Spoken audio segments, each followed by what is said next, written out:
General of the UN said, if tolerance, respect, and equity permeate family life, they will translate into values that shape societies, nations, and the world. My mom, Phyllis Luber, got it. And she lived it, and she passed it on in whatever way she could. She would have loved this gathering in this beautiful church made up of all kinds of spiritual people of different stripes coming together to lend a hand to support children. She probably would have been here, except we lost her 35 years ago. So I'm here to say thank you for coming and supporting this great cause. Thank you.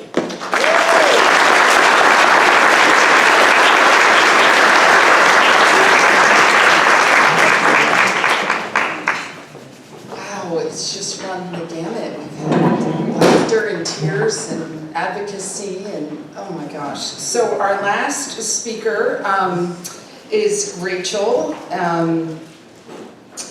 Rachel Ludwig-Diener enjoys a bookish life. She's earned degrees from Colgate University, North Carolina State University, and Queen's University of Charlotte. She teaches writing and literature at Grand Rapids Community College, and she will give us a surprising take on learning and succeeding in her story, C's Get Degrees. So Rachel.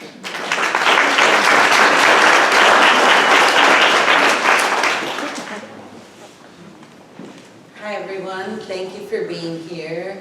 I would like to thank Penni for being the Jewish fairy godmother that we all need. Thank you so much for that beautiful piece, Penni. So we've heard all amazing stories tonight, and every one of them has had just sort of the filament of what we learn from our mothers. And my piece tonight is about a lesson that I learned from my daughter and from an experience that she had about 6 years ago.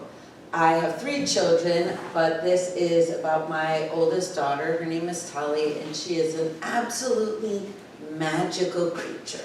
We'll say that. She is a warrior for social justice, a steward of the environment, a scholar. I'm so proud of her.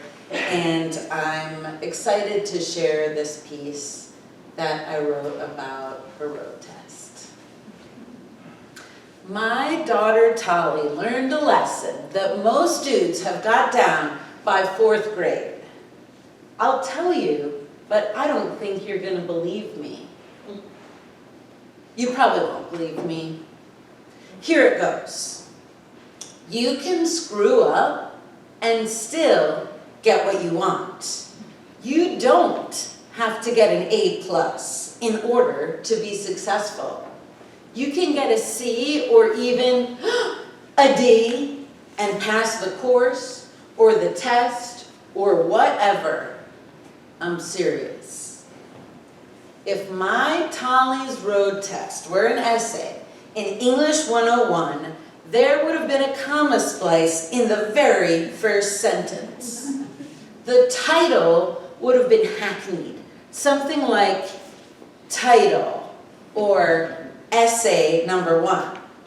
She might have spelled the teacher's name wrong in her heading.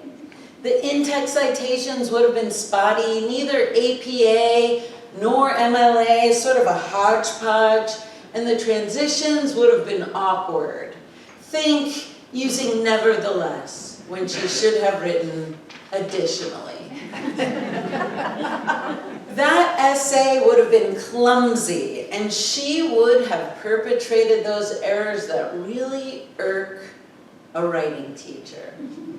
That really irk me. I'm a writing teacher. However, that essay would have been fleshed out with interesting ideas. The quotes and paraphrase would have been integrated, albeit unlovely, and she would have documented her sources using in-text citations as well as a works cited list. All of this is to say that that essay, while certainly not perfect, would have passed And that's what happened with my daughter's road test. Picture this. It's the most beautiful day of summer. The sun is shining. I'm wearing sunglasses. It's so shiny.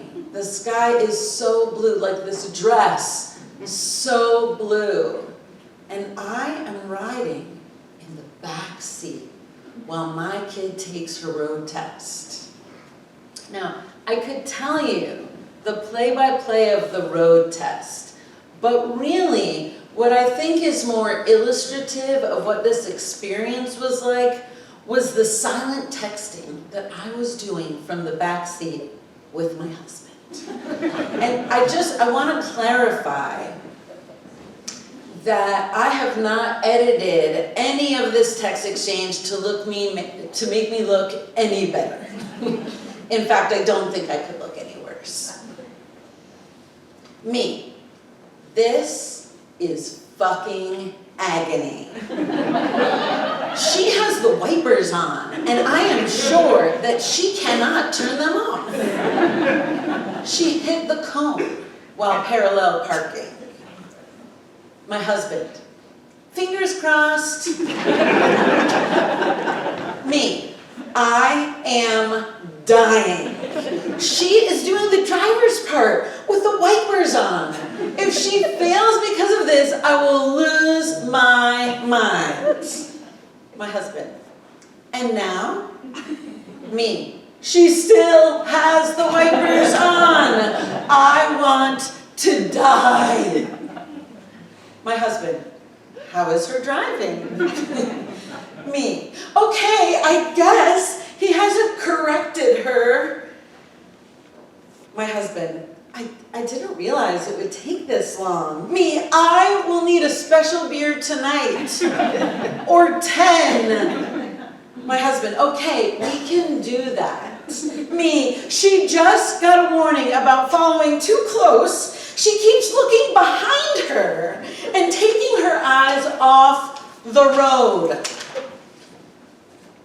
I think the test is wrapping up. She's got a warning about speed. There is no way that she will pass. He had to tell her, you are on the road, you need to turn. Me, are you fucking kidding me? She passed! He gave her a ton of negative feedback though, so she will not be driving solo anytime soon. My husband, yes.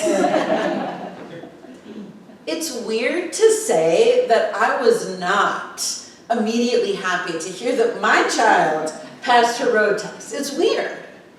Many people, most women I know, operate under the assumption that if it's not perfect, it's not acceptable.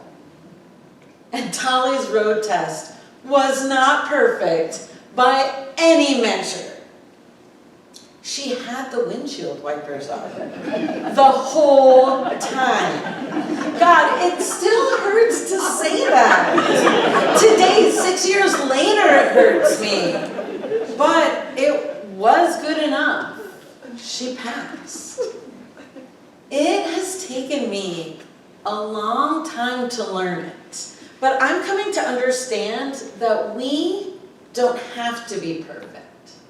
Sometimes, if you do just enough, you can get what you want. Tali could have nailed the parallel park flawlessly. She could have not sped up in a school zone. She could have figured how to turn the windshield wipers off. And she'd still be holding the same driver's license in her hand.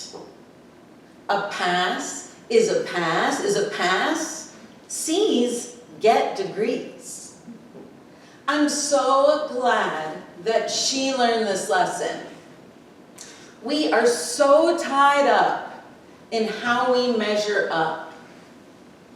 There are the SATs and the ACTs, IB exams, AP exams, performance reviews, credit scores, rate my professor. Score after score that will measure your worth to the decile, and yet you can still get what you want. I'm so glad that I learned this lesson. I sweat the small things. I notice mistakes. I notice when other people don't notice mistakes. I agonize. I nurse my agita. I think I need to get a C and sit with it. I need that C so I can see that nothing happens when you pass by 1/8 of an inch, because you are still moving forward, driving into that sunny, sunny afternoon with the windshield wipers on.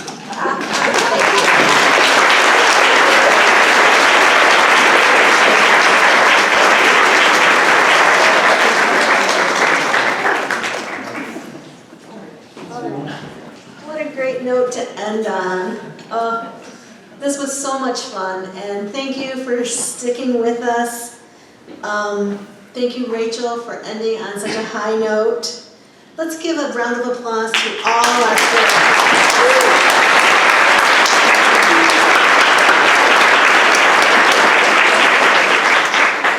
We hope this has been a night that has entertained and inspired you. If you can, please take a minute to consider how you might support the mission of CASA and use the QR codes or fill out the little sheets that they provided. You can be part of a child's story of hope. And don't forget, Caitlin's still here with books. You want to get that perfect Mother's Day gift. One last thing, at each table and in the rows, so at the tables, one person at each table, if you reach under the table, there might be a blue Post-it note. If you have that blue Post-it note under the table in front of your seat, you can take the flowers and the vase that's at your table. For those of you in these seats, there's one in each row. There's a blue Post-it note, so if you don't have it, you can check over here too. But so feel free, please, to take the vase and the flowers with you, and thank you again to Linda for providing. Thank you.